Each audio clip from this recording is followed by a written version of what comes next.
My mom stole my inheritance. How I fought back and rebuilt my life. I thought I knew my life. I thought I understood the hand I'd been dealt. But I was so wrong.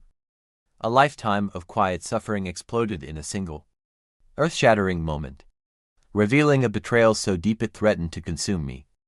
My name is Elizabeth, and this is the story of how I unearthed a shocking family secret, reclaimed what was rightfully mine, and finally found the family I always deserved.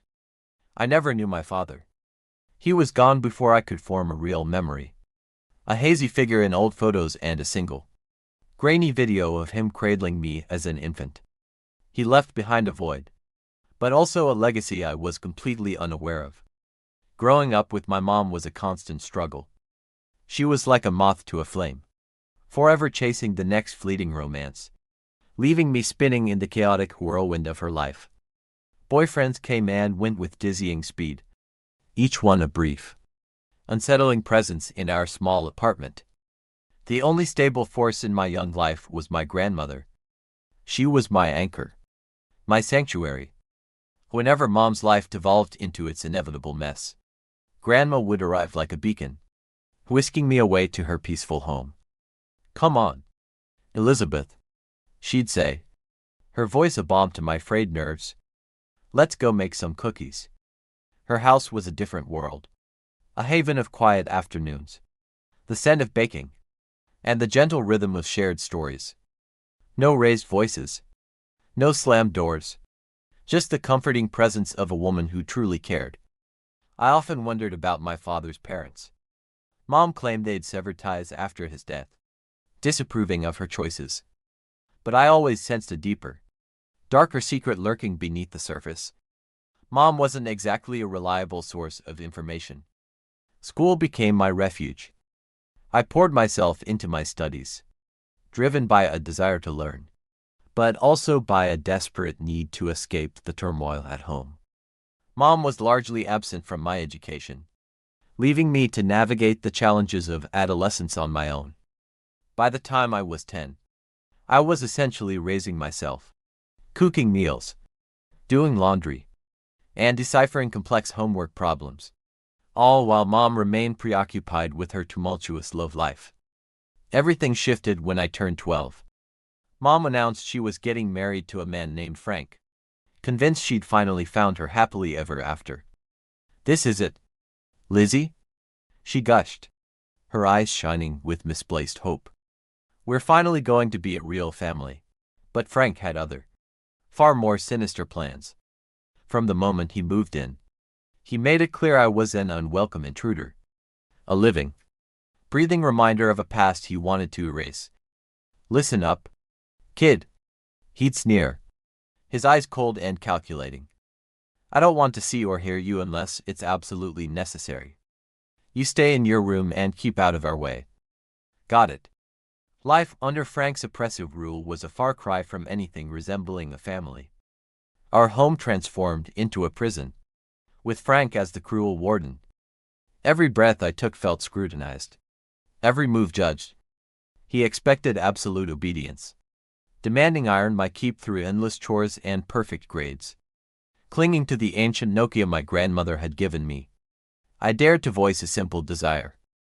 "Why can't I have new clothes like everyone else?" I ventured to ask Mom one evening. Her response was immediate and dismissive. "We can't afford it, Lizzie. Be grateful for what you have." But I knew she was lying. I'd seen the expensive designer bags Mom flaunted, heard the whispers of extravagant weekend getaways with Frank. At school, I felt like an outsider, a charity case. But to my surprise, my classmates showed an unexpected kindness. "Hey, Liz, want a ride home?" Sarah, a girl from my math class, would often offer. Her mom would smile warmly at me from the driver's seat, a stark contrast to the icy reception I received at home. I gratefully accepted, knowing the alternative was a long, lonely walk. Mom and Frank had made it abundantly clear that picking me up from school was not on their priority list. At home, there was no respite. Frank presented a never-ending list of chores: cleaning, cooking, laundry, The work never stopped. What do you think you're doing? Lounging around. There's always work to be done in this house, he'd bark, his voice laced with contempt. Homework had to be flawless, with Frank regularly checking my grades. Anything less than perfection was met with swift and brutal punishment. A B minus. He'd sneer, waving my report card in my face. You think that's good enough? No TV for a week. And forget about seeing your little friends. I'd nod silently, swallowing my tears. Arguing was futile, only escalating the abuse. I'd bury my face in my pillow and let the tears flow silently. A nightly ritual of suppressed pain. Weekends at Grandma's became my lifeline, my only escape from Frank's tyranny. But even those precious visits were threatened. Frank discovered a new form of control, denying me my time with Grandma. You failed that history test, he'd declare with a cruel smirk. Looks like you'll be staying home this weekend to study. It broke my heart to lie to Grandma when she called, worried about my absence. I'm sorry, Grandma, I'd say, forcing cheerfulness into my voice. I just got swamped with schoolwork. I'll come next weekend. I promise. But next weekend would arrive, and Frank would always find another reason to keep me confined. As I approached my 15th birthday, a tiny spark of hope flickered within me. Maybe, just maybe, things would change when I turned 18. Perhaps Mom and Frank would finally see me as an adult, worthy of respect and kindness. How tragically naive I was. The morning of my 18th birthday, I woke up with a mix of excitement and apprehension. I carefully dressed, putting on the nicest outfit I owned a thrift store find I'd painstakingly pieced together.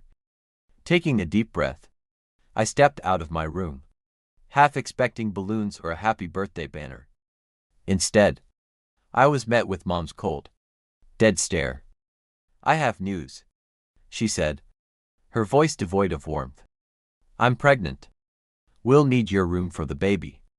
You can go wherever you want, but you can't stay here anymore. I stood there, stunned, the words hitting me like a physical blow. Of all the scenarios I'd imagined for my 18th birthday, this hadn't even crossed my mind. But this is my home, I stammered, my voice trembling. Mom's eyes hardened. This is my house, Elizabeth. You've been a burden on Frank for far too long.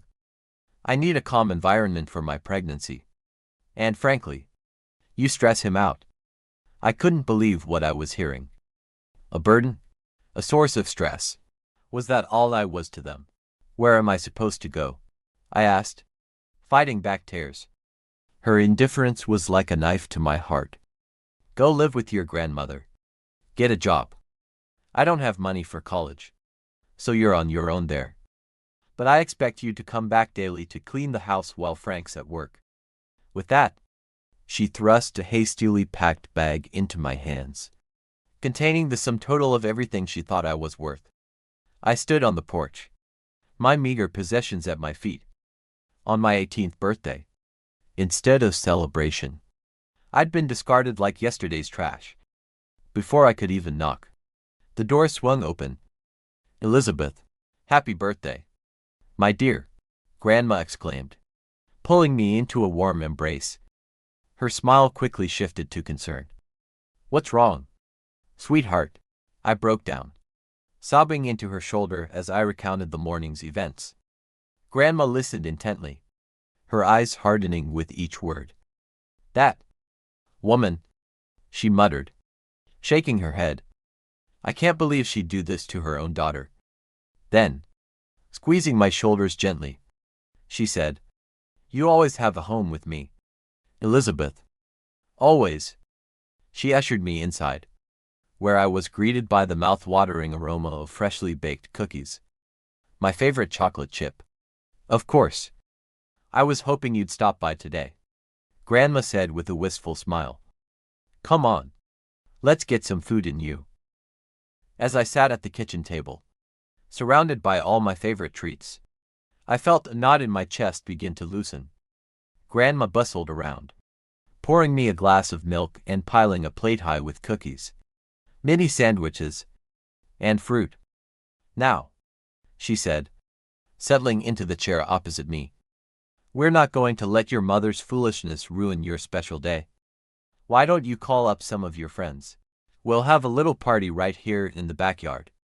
Overwhelmed with gratitude, I hugged her tightly before reaching for my phone. Within an hour, several of my classmates had arrived, bearing gifts and warm wishes. The backyard was soon filled with laughter and chatter. The smell of grilling burgers and hot dogs wafted through the air as we played games and simply enjoyed each other's company. For the first time in years, I felt truly celebrated. I made frequent trips into the house to refill the pitcher of Grandma's famous homemade lemonade. During one such trip, I overheard Grandma on the phone in the living room. "Yes, that's right. It's time," she was saying, her voice low but firm. "I think you should come as soon as possible. Tomorrow morning would be perfect." "All right. I'll see you then." "Thank you," she said before hanging up. Who was she talking to? And what was this all about? Wrapping up the call, I entered the living room with the refilled pitcher. Grandma was there, smiling as if nothing had happened. "Having fun, dear?" she asked sweetly. I nodded, deciding not to pry about the mysterious phone call. After all, she was the one person in my life who had never let me down. The morning after my birthday, I woke up in Grandma's guest room feeling more rested than I had in years. I was helping Grandma with the dishes when there was a knock at the door. To my utter shock, it was Mom. "Elizabeth," she said, her voice uncharacteristically soft. "Can we talk?" Grandma gently squeezed my shoulder and nodded, signaling her support. I stepped aside to let Mom in, now nervous and apprehensive. "I'm sorry about yesterday," Mom began, her eyes darting around the room. "I don't know what came over me. Here, I got you a birthday present." She handed me a small, neatly wrapped package. I took it mechanically, too stunned to speak. "Please, Elizabeth, come home. We can work this out." Grandma, who had been quietly observing from the kitchen, spoke up. "I'm glad you've come to your senses, dear," she said to Mom, her voice measured. "But I'm afraid it's too late to change things now." Mom opened her mouth to argue, but at that moment, the front door swung open, revealing an elderly couple I'd never seen before. "Hello, Elizabeth," the woman said, a warm smile gracing her face. "Happy belated birthday, sweetheart." The man beside her smiled and added, "We've been waiting a long time to meet you." Grandma stepped forward, beaming. "Elizabeth, these are your paternal grandparents. I asked them to come." My mind was reeling. The grandparents I'd never known, the ones Mom had always said wanted nothing to do with me, were here. And Grandma had invited them. They enveloped me in a warm hug, and I found myself instinctively relaxing into their embrace. "We have a lot to tell you, Elizabeth," my grandfather said, his voice gentle but firm, starting with the truth. Over the next hour, they unraveled a story that left me speechless. The house I had grown up in, the one I'd been unceremoniously kicked out of just yesterday, actually belonged to me. It had been left to me by my father, and put in my name by my paternal grandparents after his death. "Your mother was allowed to live there with you," my grandmother explained, shooting a pointed look at Mom, who seemed to shrink under her gaze. "But now that you're 18, it's your decision who lives there." I sat there, dumbfounded, the reality sinking in slowly. All those years of feeling like a burden, of being told I should be grateful for a roof over my head, and the house had been mine all along. I own the house," I stammered, my mind struggling to process this new reality. My grandparents nodded. Mom remained silent. As I sat there still reeling from the revelation about the house, my paternal grandmother gently took my hand. "We've been sending your mother a monthly allowance ever since your father passed away," he explained. It was meant to cover your expenses. School supplies. Clothes, anything you needed. I felt my jaw drop. All those years of wearing hand-me-downs. Of being told we couldn't afford new clothes or school trips. Had it all been a lie? We wanted to be part of your life. To help raise you. My grandmother continued. But your mother.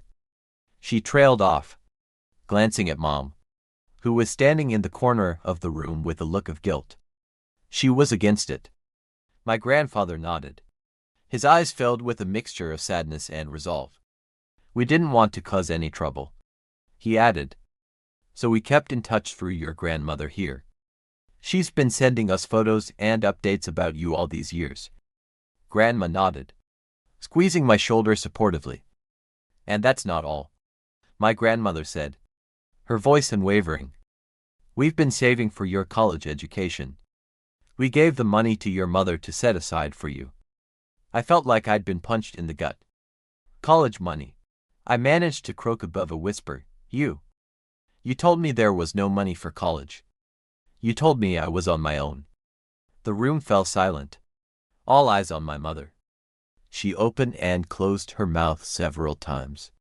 No words coming out. Finally, Grandma spoke, her voice uncharacteristically stern. Tell her the truth. Amanda. Mom's face cycled through various shades of red and white. Frank and I. We spent the money. She stammered. The silence that followed was deafening. I felt like I was trapped in a surreal dream or, rather, a nightmare. You did what? My paternal grandmother's voice cut through the stillness, sharp and accusatory. Mom floundered, desperately trying to justify her actions. We needed it. We bought a car. A car. My grandfather repeated incredulously. A luxury car. Frank's job. Appearances are important. You know. Unable to comprehend the level of selfishness and deceit, I found myself struggling to breathe.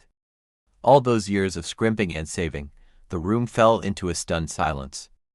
I felt a surge of anger rise within me. Hot and fierce. Yura, I began, struggling to find words to express the depth of my fury.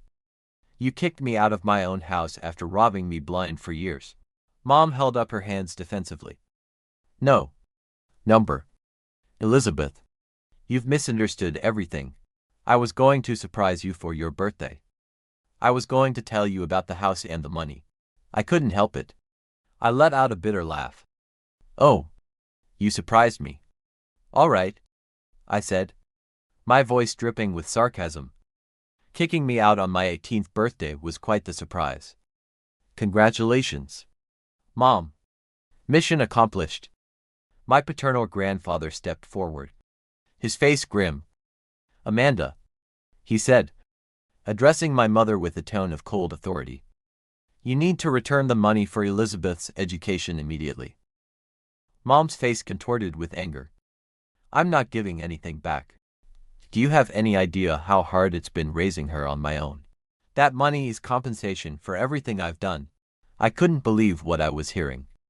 Everything you've done, I echoed incredulously. You mean neglecting me, making me feel like a burden, and stealing from me? Mom turned to me, her eyes pleading. Elizabeth, stop this nonsense and come home right now, she demanded. Something inside me snapped. It's my house, I said, my voice dangerously low. And I want you and Frank out. Mom's face crumpled, and she pointed at her stomach. But I'm pregnant. Where will we go? I looked at her, really looked at her, and felt nothing. No sympathy, no guilt, just a profound weariness. That's not my problem, I said quietly. You should have thought about that before you stole my future.